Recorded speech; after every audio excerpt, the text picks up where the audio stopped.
They're calling it a poetic nature image of the anglerfish that travel from the depths of the dark ocean to come up to see the light and only die then. Very poetic image, and we're going to be talking about that in relation to a bunch of other cool stuff on the Bill Sang podcast.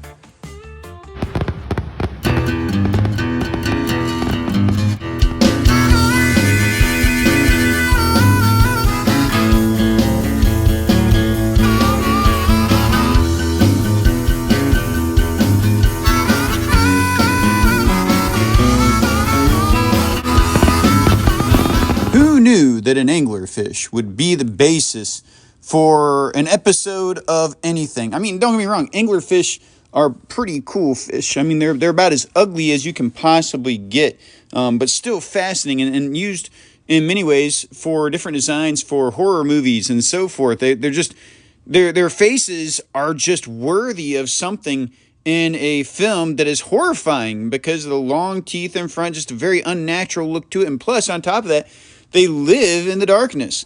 And so the fact that an anglerfish, when it was dying, decided to come up from the depths of the ocean and into a lighted part of the ocean to die is something just incredibly, again, I can't help but I don't like using this word over and over like everybody else is, but incredibly poetic in that respect and perhaps revealing. I'm looking at our government right now. I'm looking at Doge. I'm looking at just people's views on religion in general. And I'm hoping that we are not going to be like this anglerfish. And what I mean is that right now an awful lot is being exposed to the world, being exposed to the United States of America, so much so that it's been contagious even to other countries of the world. I heard somebody from Great Britain talking about how people are just tired of the wasteful spending, tired of the meaningless wars that we're starting for seemingly no reason when these politicians are telling us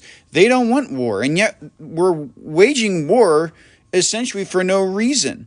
And mind you, part of this is in relation to Ukraine that they were talking about. And I can't help but to notice how so much light is being shined on all of these different areas of government, of life. I mean, the fact that now we're finally going to have somebody who's going to be looking into the safety of vaccines. Do you know that the pharmaceutical companies, that they have legal immunity when they're developing a vaccine, when they administer vaccines? They have legal immunity, and it has to beg the question, why do they have legal immunity? Well, maybe soon we're going to find out. I mean, I'm not the hugest fan of RFK Jr., but I think he's going to do some pretty good things, and he did get confirmed this past week, so I'm excited to see what he's going to do in terms of food, in terms of medicine. You know, one thing I hope he does not do is get rid of fluoride inside toothpaste. I've tried that one time, and it didn't go so well, but what I'll also do is I'll own it. My diet's not necessarily the most conducive to a fluoride-free toothpaste, so frankly, that's partly my fault as well. But nonetheless, I'm not a huge fan of the idea of getting rid of fluoride out of toothpaste. Just don't swallow the fluoride. I understand. Yeah, I mean, it can probably get in your system. You're putting it in your mouth and all.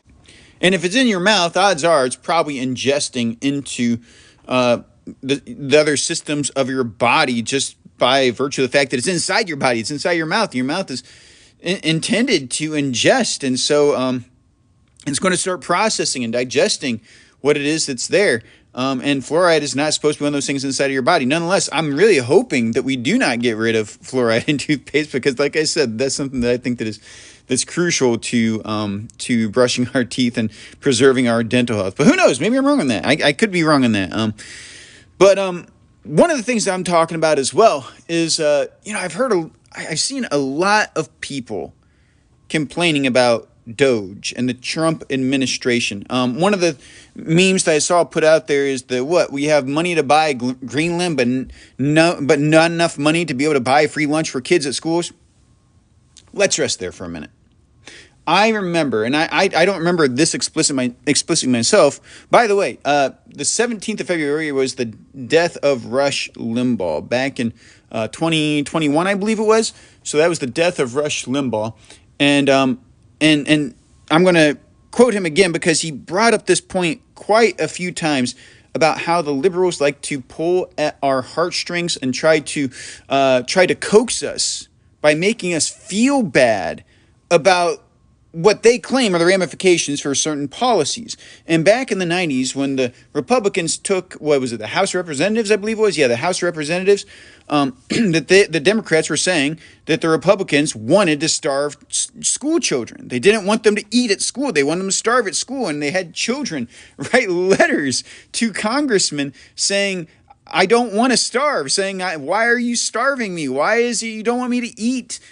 These sorts of things. And what was this for? This was political posturing done by the Democrats. And the point that needs to be made is like, why are these children starving and going to school? Aren't the parents feeding them? Aren't the parents providing lunch? Is it not the parents' responsibility to make sure your children are fed? And if they are not eating, well, that does kind of land on the parent right there. Frankly, I homeschool my children. My wife homeschools our children. She teaches them. Sometimes I help. And so, frankly, what benefit do I get out of school lunch programs? Tell me that. I don't get a benefit out of school lunch programs. I'm not particularly against school lunch programs, but on the same token, that's not where. Okay, first of all, let's get this out of the way. That it's okay for schools to provide free lunch, granted that the funding is there. Is it a right? Is it something that's absolutely necessary? I would say no. That is something that primarily that parents are responsible for. Now, I will argue also that with all the wasteful spending that is existing inside of government, that why is it they can't provide free school lunches? But that's exactly the point. With all the wasteful spending that's being found by Doge, why are they spending money on transgender superhero comics in Sri Lanka? I mean, my goodness, why are we doing stuff like that? That is absolutely ridiculous. It's insane. And then the Democrats have the nerve to say, oh, you're trying to starve children in schools? Well, why are you making comic books about transgender superheroes in Sri Lanka? Tell me why they would do that. Why would you do that? And there's all sorts of programs around the world that are finding just wasteful spending to tens of thousands, millions upon millions of dollars of wasteful spending. And I don't even, man, it's embarrassing even to talk about some of the programs that they've had. And to the extent that I'm not even going to mention them, because you can research it, you can look up what Doge is finding. But just as an example, this is one that was on Fox News's page. So, I mean, I know you might think it's me being funny or satirical when I say that Fox News is reliable. They are reliable overall. I mean, for the most part. I mean, they slip here and there, but overall, they're way more reliable than CNN or MSNBC. And Doge, this is what the headline said. Doge finds another $1.9 trillion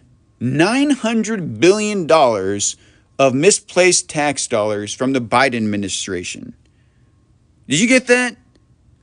$1.9 trillion of misplaced tax dollars.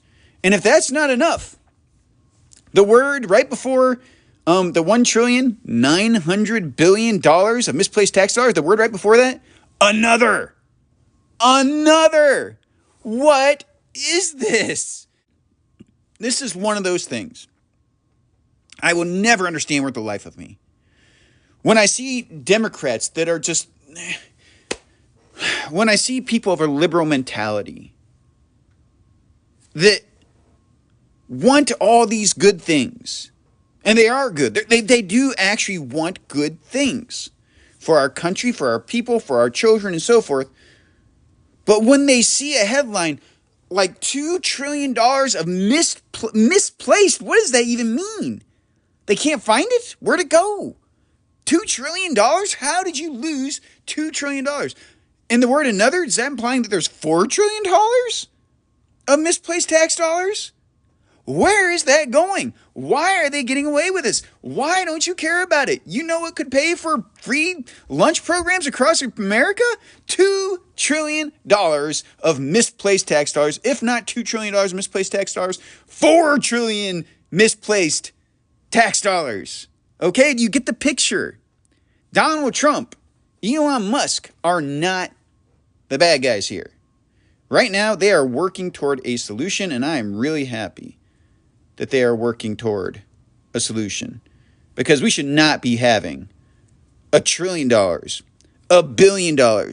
We shouldn't have $1 million being misplaced by our government. That's not their money. That's the money of the taxpayers. That does not belong to Chuck Schumer, Nancy Pelosi, Elizabeth Warren, Barack Obama, Joe Biden, Kamala Harris, Hillary Clinton, Bill Clinton. It does not belong to them. It belongs to you and me.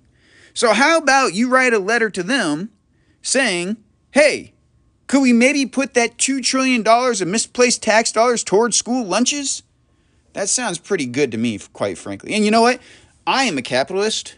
I believe that you are responsible for providing for yourself. But you know what I also believe? I think that if we make it to a point to where we can help out those who aren't doing as well, who are less fortunate, we should help them. Why not? I think that everybody should have to work. I think everybody should have to contribute in one form or another. But if we have $2 trillion laying around, we shouldn't be losing it. We should be, we should be using that constructive. I mean, we shouldn't have to spend $2 trillion on anything. To my knowledge, I mean, I don't know. I don't know the budget of the United States. I don't know. I mean, this is one of the problems. I don't know what they spend all their money on. I don't know the important things they spend their money on, aside from the military. So anyway, that's kind of where we're going today. If you're going to complain about that we're talking about buying Greenland and not free lunches for all the school children, well, tell me, what happened to this $2 trillion under Joe Biden? Why didn't he give all the children free lunches with this $2 trillion missing dollars? And by the way, this mounting debt, that, by the way, it's a bad thing, okay? That's what I'm getting at. Nothing profound there. It's a bad thing. So, this mounting debt, they always tell us that the reason why we need to tax the rich is to pay down the national debt, right? $2 trillion misplaced tax dollars. $2 trillion of misplaced tax dollars.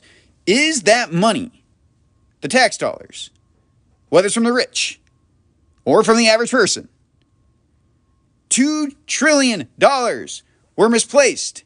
Why are we in, $34-36 trillion worth of debt? Could it be because we have a government that can misplace $2 trillion? That's incredible. I want to scale back a little bit. I came across a post on Facebook regarding religion versus spirituality. And it was an interesting post. Now, not interesting from the perspective that is sort of the spirit of the world right now, the ideology of the world that is very strongly against organized religion. You know, I forgot to jot down exactly, well, maybe I can find it really fast, but I forgot to jot down the notes regarding what this post said about religion. But of course, everything about spirituality was good. Here's what it says. Spirituality does not come from religion. It comes from our soul. We must stop confusing religion and spirituality. Religion is a set of rules, regulations, and rituals created by humans which were supposed to help people spiritually.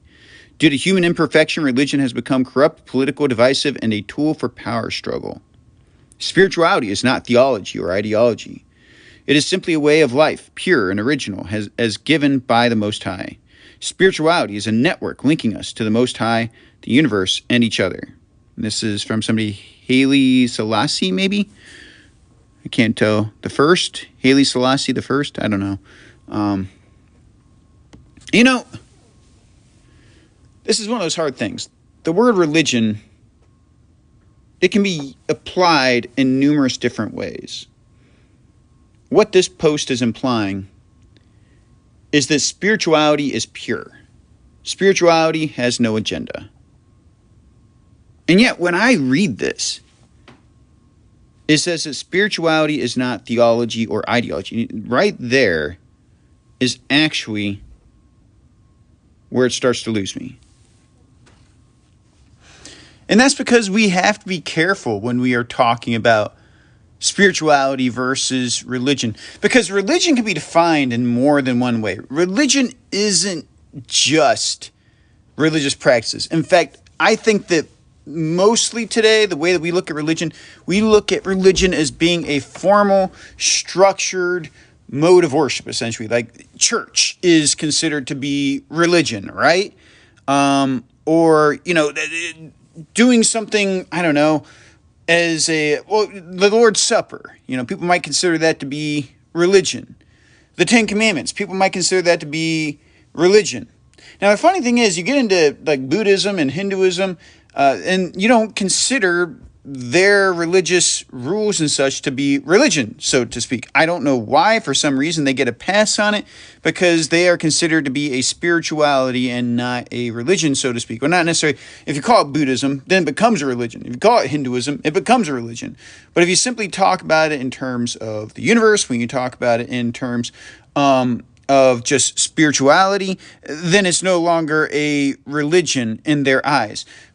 But that already should start to show you why I get certain warning flags up in my mind. Because when people say that I'm not about religion, I'm about spirituality, and they're essentially saying that, okay, well, I'm not about gathering with people to worship. Now, the Bible teaches us and commands us that we need to be in community. We need to be amongst other believers. We need to be gathering together and serving one another. I mean, the Bible tells us that the number one command is to love God, and the number two command is very much like it, to love your neighbor as yourself. Okay, so what Jesus was communicating by telling us those points is that if you are not loving your neighbor as yourself, then you're not loving God. Now, when we talk about loving our neighbor, we're not talking about just this idea that you don't have any ill intentions. You don't have angry feelings against them. Because when the Bible talks about love versus hate, hatred is neglect. Hatred is turning your back on somebody. Hatred is not necessarily the feeling of anger. Is not necessarily the feeling of malice. Love, on the other hand, is the concept of being sacrificial, of you giving up, prioritizing yourself first for the sake of somebody else. That's what love is. And so if you're prioritizing somebody higher than you, you're prioritizing their needs higher than you. Well, how can you do that if you're not gathering for church? If you're not gathering amongst other believers, how are you accomplishing that? Well, you say, well, I hang out with my friends. Okay, are your friends helping you to honor God? If you say yes, I'd like you to tell me how you know that. Because the Bible gives us standards. And when we go to church, we're held accountable. I'm going to guess that your friends probably don't hold you very accountable.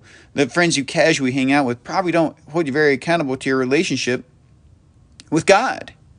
And that's okay. I'm not saying that they necessarily have to, but if you are saying that you don't need church, that you don't need the Bible, and you don't need structure for religion, one, you're also defying the very nature of God itself. God is orderly. God he's built a world with structure and laws and rules. I know we don't like those words, but it's the truth. He did. Our world, our universe has structure and rules and laws that everything abides by. And that reveals to us that that's how God is. That's what brings God glory, and is when there is structure. In fact, the Bible tells us that the things done inside of a worship service, yes, it commands worship services. The things done inside of a worship service need to be done so in an orderly and structured manner. Okay, well, spirituality. I'm just hanging out by myself, meditating, praying, doing things by myself and for myself and keeping it to myself. Well, that's not honoring God because it's not incorporating the elements of the nature of God into your worship necessarily. Just thinking upon him, thinking, oh, yeah, that's wonderful, that's great, that's cool. God's wonderful, God's good, God's great. An illustration I used inside of the church, one of the church services I've given recently, the church is known as the bride of Christ. So Jesus is the husband. And you go to Jesus, the husband, and say, Jesus, I really like you a lot. I love you. You're the greatest thing in my life. But you know what? I hate your bride. Don't want to hang out with your bride. Want to hang out with you. Don't want to hang out with your bride. How do you think that a guy, if you told him that you love him, think you're the best thing in the world, but you don't want to hang out with his bride, you hate his bride, how would you feel about it? What do you think a husband would respond to that sort of blasphemy? No, not blasphemy, but that sort of malice toward his wife. He's probably not going to spend a whole lot of time with you. In fact, he probably realizes you don't understand who he is. Well, that's, I imagine, what Jesus knows, that if you do not love the bride, you don't understand who he is. We get it. The church isn't perfect. But it's more than just church, because I mentioned about theology as well and ideology. And that is what tips you off to exactly who it was that wrote this. Not the exact person, but the type of person. When I see that it's not about theology, that spirituality is not about theology and not about ideology, and they're saying that's a good thing, that is a liberal, people. That is a liberal. I did this talk called The Political Pizza a long time ago, and the funny thing that you realize when you draw the connections and relationships between conservatism and liberalism and all that, and you start to understand the model better, liberalism is actually not an ideology. Liberalism is not a philosophy. Liberalism is a call to action based on grievance. That is what liberalism is. I've heard so many people inside the church even say that, yeah, you say this and you say that and you say there's these problems and those problems. You talk about God all the time, and all this talk about God is great, but it doesn't do us any good. We need to go out and do something. Okay, but liberalism is always about, hey, let's go out and do something good. The problem is, if you don't understand the nature of God, if you don't have a worldview to inform you of what's good and what's evil, you're going to find yourself doing an awful lot of bad things for the sake of your good intentions. You are. If you do not root, because that's what theology is. Theology is the study of God. If you are a student of the Bible, you might not be the most profound theology student, but you're a student of theology. You're studying the Lord God of the universe. You're studying his son, Jesus Christ, who is God in the flesh. That's theology. And the ideology that you build, knowing who God is, starts with his precepts, starts with what he calls good, starts with what he calls natural. And you see the world through the lens, starting with theology, moving to your ideology, and now you're able to see the world clearly for what it really is. So if you say, I don't see the world through theology or ideology, you're a liberal. That's just the fact. And you're going to find yourself doing you're going to stand for a lot of bad things. And this is the thing. I see a lot of good people standing for bad things because they do not want to take the first step of rooting themselves into some sort of theology or ideology. If you don't have those foundations, you're going to find yourself doing an awful lot of bad things. Spirituality is network linking us to the Most High, to the universe, and to each other. This is, I would say, very much pantheistic.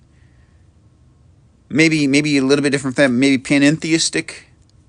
I'm not sure exactly what, but this is not a Christian ideology, people. It's not a Christian ideology. It's not a Christian theology. It's not a Christian worldview. And I'm not faulting anybody for posting this, for saying this, for thinking this, for believing this, but I'm going to tell you this is something dangerous. Why is it? I love, if you guys have not listened to Cooper stuff, I encourage you to listen to Cooper stuff. He's starting to post stuff again. I like John Cooper, the lead singer for Skillet, because he really gets it. And he told this story one time about a friend of his, because we as Christians, that we should be seeing politics through a certain lens, a Christian lens, through the biblical lens, and understanding what our law should be based on what the Bible says, right? And he was talking about a friend of his, that a stagehand or something like that, somebody that worked for Skillet and setting up the stage and everything like that, called himself a Christian. And so cool, that's wonderful. You know, they're a band of Christians, and and so having this guy on their team is just, you know, one more for them, right? What he noticed though with this guy is he was consistently, every single time, on the wrong side of every single issue from a Christian perspective. Well, if you're on the wrong side of the issue from a Christian perspective every single time, it's not that you're, you know what, I want to say, it's not that you're not a Christian. But what it says, you do not understand what it means to live as a Christian. You do not know what it means to live as a Christian. And you got to figure that out. So I'm not saying this to be mean. I just think that it's very important for us to understand theology and ideology. And when we get to people complaining about, hey, we can buy Greenland, but we can't buy free lunches for kids at schools. $2 trillion of misplaced tax dollars. $2 trillion misplaced dollars of tax dollars. And that was not under Donald Trump. That was under Joe Biden. I think that might be a good place for me to close. So thank you for joining me for the Bill Sang podcast. My name is Bill Sang. Be blessed. Real quick before I let you go here, I want to make you aware of the theme song for today, which was very fitting. It's called You Are the Light and is by a guy named Daniel Pinnell. Daniel Pinnell is a friend of mine, and I'm very grateful for the song that he wrote. And you can check out Daniel's works at distrokid.com. So I'll post a link in the description here so you might be able to visit it and check out, see what else Daniel has done. He's done some fantastic work. Not just Christian work, he's done other works as well. But I think that you should check out all of his work. Again, that's at distrokid.com, and I'll post the link in the description below.